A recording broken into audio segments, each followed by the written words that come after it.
انتوا طبعا النهارده بتقدموا للمرحله الاولى. ايوه. الثانويه العامه. ايوه. طيب انت شايف في اي صعوبات بتواجهها هنا في التقديم في التنسيق؟ لا ما اعتقدش، لا. كطلبات او ورق او دمج اي حاجه بقى؟ الاجراءات بتاعت الثانويه العامه الاجراءات بتاعت الثانويه العامه فيها مشاكل، انما التنسيق نفسه ما فيهوش. طب ايه بقى الاجراءات اللي بتواجهها؟ يعني الاجراءات في الدمج يعني ختم الاستماره ولها تحت الاستماره 2 جند و6 جند والحاجات دي شهور كتيره قوي، وكل حاجه بيكون لها 3 4 مشاوير الصبح بدري بقى. فهي دي المشكله، الاجراءات بتاعت الثانويه العامه نفسها. بتاع التنسيق نفسه اصلا ما بقاش فيه مشكله خالص عشان كله بقى على النت. لا، اجراءات الثانويه العامه هي اللي بقى فيها مشكله بس. طيبين الاول. طيب انت طبعا كنت بتقدمي هنا في المرحله الاولى صح؟ لا مش بنقدم بنقدم قدرات. بتقدمي قدرات تربيه رياضيه. قدرات تربيه رياضيه. فطبعا في هنا الفنيه والتربيه الفنيه واللي هي الموسيقيه والحاجات دي، فكله على بعضه طبعا شباك واحد. هي دي المشاكل اللي واجهتك؟ مشاكل شباك واحد، شباك واحد وكله عليه بقى، وحسب يمسك الكشف بقى يشتغل في الكشف يمسك كله على بعض، الناس بقى زي ما انت شايفه كده. تعقيبك بقى؟ لا زحمه. انت بتتمني ايه كطالبه بتقدم وللناس اللي جايه بعدين؟ احنا بنتمنى ان احنا الحاجات دي نخشها على النت واحنا في البيت. اسجل زي ما بسجل التنسيق كده، اخش وانا قاعده في مكاني اقدم. وانت بتتمني ايه؟ ما انا بقى نفس التمني لان انا مامتها. ايوه ما هي بس هي اكيد لها راي يعني برضه هتبقى طالبه جامعيه يعني. هم لسه جداد فمش عارفين حتى المكان يجوز ازاي. فاحنا طبعا عشان نيجي من مكان بعيد ونيجي هنا وعاملينه في مكان بعيد جدا، طب ليه ما يعملوش في اقرب مكان للسكن يعني اقرب مكان للسكن بدل ما يجيبونا المشوار ده كله. فالافضل ان هم يخلوه مواقع على النت زي التنسيق كده بالظبط، اللي عايز يعمل قدرات يخش برضه زي النت، دي اسهل حاجه.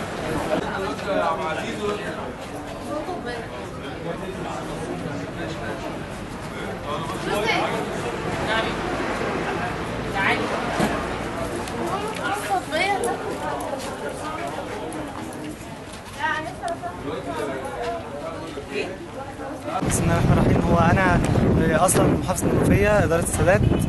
الحمد لله مجموعي يأهلني كليه هندسه شبين وبرضه القاهره، فانا طبعا ان شاء الله هتجيلي شبين، فانا حبيت ان انا عايز احول القاهره، فبدات في اجراءات التحويل ان انا عايز احول واعرف الاوراق وكده. مشيت على النت بقالي حوالي اهو 3 4 ايام مش عارف اعرف اي معلومه من على النت.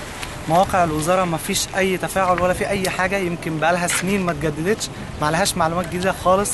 كل المعلومات اللي اعرفها من طلبه في الكليه فما عندهمش خبره، فاضطريت ان انا اجي من مدينه سادات لحد هنا حوالي 120 كيلو. جيت هنا رحت مبنى كليه هندسه الاول عشان اسجل، عشان يعني اعرف اي حاجه. دخلت شؤون الطلبه ما عندهمش اي حاجه في اي حاجه. دخلت التنسيق هناك برضو ولا عارف اي معلومه. جيت هنا للتنسيق هنا مش عارف اي حاجه، بتقول لي تابع من على النت. اقول لها حضرتك النت الموقع ما فيش اي تجديد ولا عارف اي حاجه، مش يعني ما عرفتش اعمل اي حاجه في كل ده. كل اللي انا عرفته ان انا قالت لي لما التحويل يبدا قدم ان انت تحول كالكتروني، والكتروني معروف ان هو بيترفض يعني.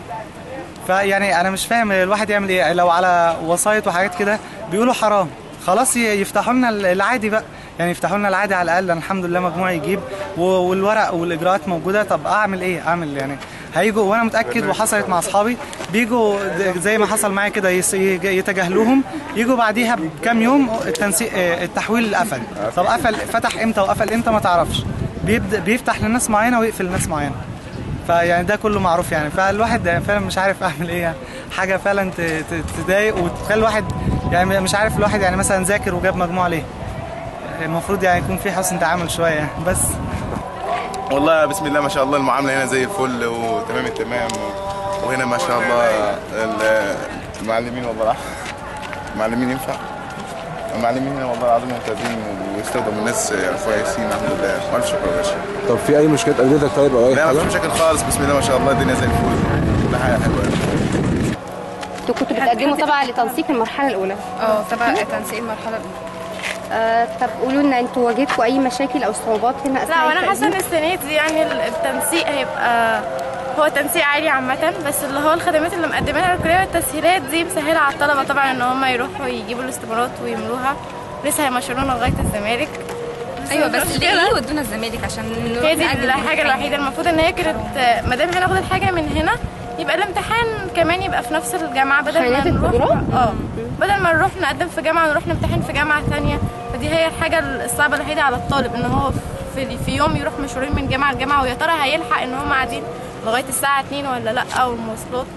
فدي الحاجة الوحيدة اللي ممكن تكون عقبة في طريق الطالب، ان هو وكمان النهارده آخر يوم كمان كان ممكن يعني يخلوا أيام زيادة لتأجيل امتحان القدرات يعني الطالب عشان يقدر ان هو يوفق بين ان هو يجيب استمارة من هنا ويروح يوم تاني يمتحن هناك. دي الحاجة الوحيدة يعني لفتت نظري. لا ما عنديش اي حاجه.